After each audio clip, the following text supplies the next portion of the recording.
Growing up in Germany, there were questions you simply did not ask.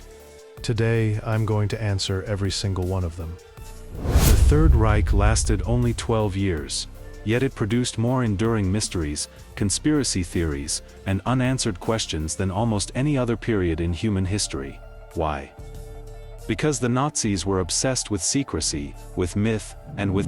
We're talking about 5 major mysteries today. Hitler's alleged escape, Nazi occultism, Rudolf Hess's bizarre solo flight, the missing Nazi gold, and the secret weapons program. Each one has spawned entire industries of books, documentaries, and conspiracy theories. Let's cut through all of it. And I want to be clear about something. I'm not here to rehabilitate anyone or minimize what happened. I'm here because the myths themselves are dangerous. They let people believe Hitler might have survived, that the Reich had magical powers, that it was somehow more than it was. The truth is both more banal and more horrifying. Let's start with the biggest one. On April 30th, 1945, as Soviet forces closed within a few hundred meters of the Führer bunker in Berlin, Adolf Hitler shot himself in his private study.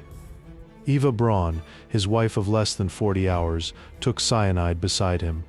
Their bodies were carried to the Reich Chancellery Garden, doused in petrol, and burned, on Hitler's own prior instructions.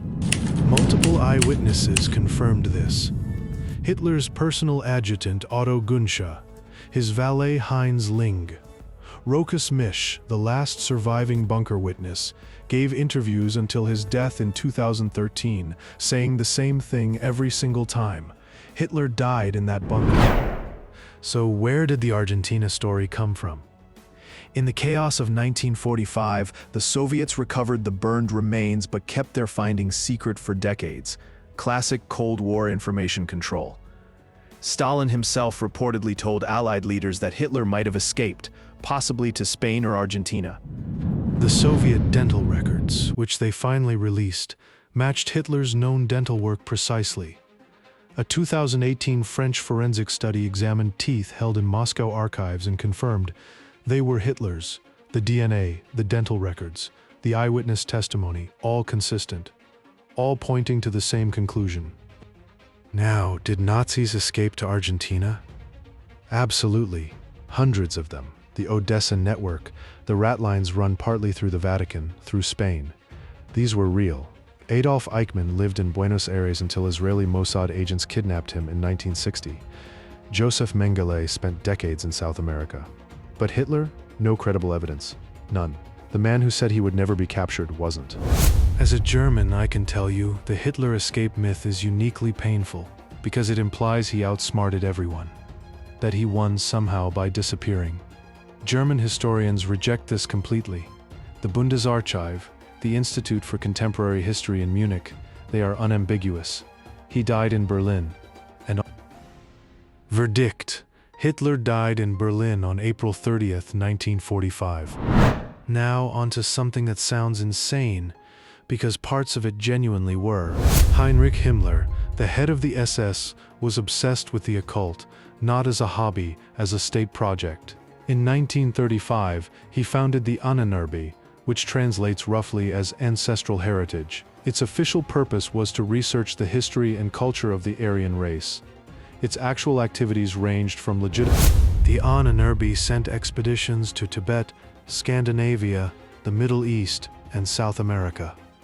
They were searching for evidence of an ancient Aryan master race, for lost artifacts, for the Holy Grail. Himmler believed the SS were the reincarnated knights of a Germanic order. He redesigned Welsburg Castle in Westphalia as an SS ceremonial center, a kind of Nazi Camelot. The Ahnenerbe eventually absorbed over 50 research departments and employed hundreds of scientists, historians, and archaeologists. Some of their work was genuine scholarship, badly misused. Most of it was pseudoscience designed to confirm a racial ideology that had already been decided in advance. The Tibet expedition of 1938 is probably the most famous. Led by zoologist Ernst Schaefer, the team spent months in Tibet measuring skulls, recording folk songs, and looking for traces of the mythical Aryan homeland. They found none, because there was none to find, but the footage they brought back became Nazi propaganda gold. What about the Holy Grail? Himmler was genuinely obsessed with it. He believed it was hidden in the Pyrenees, specifically at the Cathar castle of Montségur in southern France. He sent Otto Rahn, a medievalist and SS officer, to investigate. Rahn spent years searching. He found nothing. He died in 1939 under mysterious circumstances, possibly suicide, possibly killed by the SS for knowing too much. Here's the thing Hollywood never tells you. The occultism was real, but it was also deeply embarrassing to the rest of the Nazi leadership. Hitler himself thought Himmler's mysticism was ridiculous. He reportedly called it nonsense and mocked the Ahnenerbe privately. The occult mythology was Himmler's personal obsession, not official Reich doctrine. The real danger of the Nazi occult myth is that it makes them seem powerful and mysterious instead of what they actually were: bureaucratic murderers who happened to have a leader with a medieval fantasy obsession. The occultism didn't make them more dangerous. The industrial organization did. Verdict: Nazi occultism was real but peripheral, and deliberately mythologized after the war. Mystery number 3 is one that genuinely baffled everyone at the time, including Hitler. On the night of May 10, 1941, Rudolf Hess, deputy Führer of the Nazi Party, the number 3 man in the entire Reich, climbed into a Messerschmitt Bf 110 at Augsburg Airfield, flew solo across the North Sea, parachuted over Scotland, and landed in a farmer's field near Glasgow. He then asked to be taken to the Duke of Hamilton. He said he had come to negotiate peace.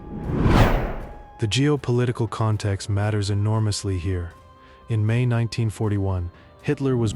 The competing theories about Hess's flight fall into 3 main camps. 1. He was acting alone, a true believer who thought he could save Germany from a 2-front war. 2. Hitler secretly sent him but needed plausible deniability if it failed. 3. He was lured by British intelligence, a double-agent operation designed to embarrass the Nazi leadership. Beyond the Surface. Subscribe.